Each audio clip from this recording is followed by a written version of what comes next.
Doing a movie musical is one of the hardest things you can pull off in the business, and it's really about the director. And I just worked with Michael Gracey, who's a very, very successful, well-known commercials director and music video director. I had a feeling that he was going to be a great director and I wanted to work with him. And on the last day of filming, we wrapped, high fives, hugs, and I said, we should do a film together. And he looked at me, he's an Aussie, and we know each other well, and he goes, yeah, whatever, Jackman. I said, oh, fine, you don't have to do a movie with me if you don't want to. And he goes, listen, here's the deal. I've been doing commercials for 10 years. And I don't know what it is, but you actors on the last day, I don't know if you're trying to be nice or you get caught up in the moment, but every actor says, we should do a movie together. Now, it's nice, but for the first 5 years, I would ring my mum immediately and say, George Clooney wants to do a movie with me. Leonardo DiCaprio wants to. And of course, none of those movies ever came to me. So, whatever. Anyway, 6 months later, after Larry Mark came to me with this idea and we had a script, I sent it to him and he rang me back immediately. He goes, holy. He developed pretty quickly the famous Michael Gracey pitch. Now, the Michael Gracey does a pitch where honestly, he's better than I've ever been playing P.T. Barnum. It's 45 minutes and he tells a story, and he had an artist friend of his draw these beautiful concept art. We at this point had 3 songs, so we had 3 songs for people to listen to, and he would talk them through the movie. He did 1,000 of these pitches to producers, musicians, studio heads, actors, anyone who would listen, who he thought might help get the movie made, he gave the pitch to. And there was not one person he pitched to who didn't buy in after the 45 minutes. His vision is incredible, but his determination is like nothing I've ever seen before. There was no option for him than this movie getting made. The story is so full of heart, and it's about imagination, it's about passion and following your dreams and just abandon, fearless abandon in the end. Well, back in 1850, that wasn't America as we know it today. You were limited by the family you were born into, your name, the class you were. It was a very religious society, and the idea of just entertainment for fun was almost borderline considered evil.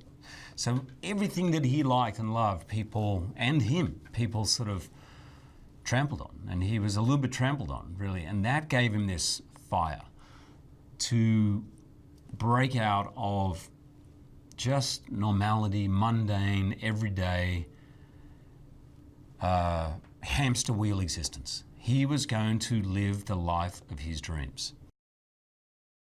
He knew how to make something out of nothing, how to turn lemons into lemonade, and I've always loved that quality. Nothing anybody said would stop him. He followed his own path, and any setback he had, he managed to literally turn that setback into a positive. He believed that what makes you different actually makes you special. It's something that resonates today, I think, in a huge way, and I think everybody can relate to it, particularly young kids, and that's what I'm so thrilled about this, the theme of this movie, that it really does empower people to just be themselves. A Million Dreams was the first song that Justin and Benj wrote or gave to us. It's such a beautiful song. I loved it. It was my favorite song out of the first 3 that we had. Just stuck into your head, and it's got an innocence as you follow the young Barnum at about age 8 or 10, with all the possibilities that an 8-year-old has, that limitless imagination, and all those dreams in his head, and his desire one day to live out his fantasy. And then you watch him grow up during that, holding on to that for a long time anyway, holding on to that limitless possibility of life.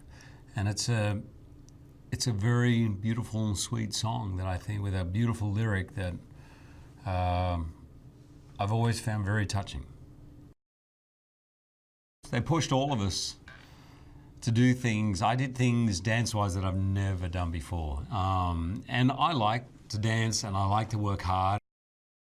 The style that he was creating was modern and cool. My 11-year-old kept wanting to come and learn how to do the dance. You know, this is Barnum. He wouldn't want some staid old period piece. He'd want the music, he'd want the dance to be fantastic and cutting edge and new and something you'd never seen before. That was his motto. If you haven't been to the Barnum Museum lately, you haven't been to the Barnum Museum. Like, everything has to evolve and change. So Ash's stuff, it just feels fresh and new. And I don't care how many Katy Perry concerts you go to or how many Broadway shows you go to, you just haven't seen anything like this. When he signed on to this, and that was Michael Gracey's idea, I was just so excited because this has to have spectacle. It has to have a unique style visually. It had to have something that looked like nothing else.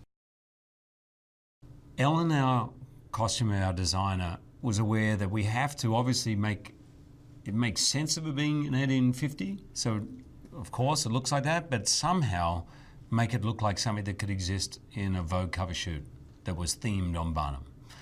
And finding that balance is extremely difficult. What he represents, this idea that you can be whatever you want. You can choose the life you want to be. Yes, you have to work hard. Yeah, you have to have imagination. Yeah, you got to have talent, but you can do it. That's why, to me, Barnum is a uniquely American story. I know he was really excited, really determined to do something different to what he'd done before, to take his skills, dance skills, whatever, vocally to a different level, and he did. I mean, his singing is astonishing, his dancing is amazing. He worked really hard on that, and he's just fantastic in the film.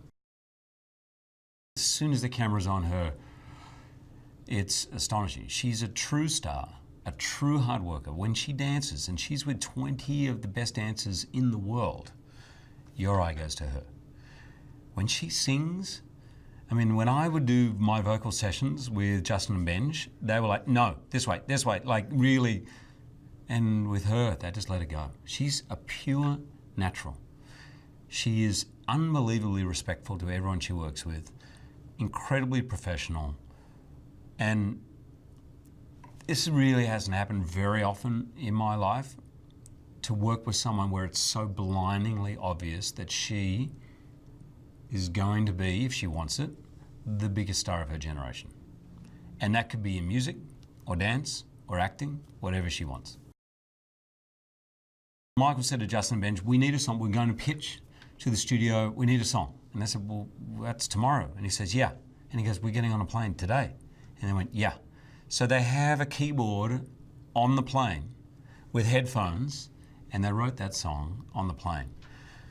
And the moment I heard it, I was like, okay, that's a huge hit, and I wish I was singing it.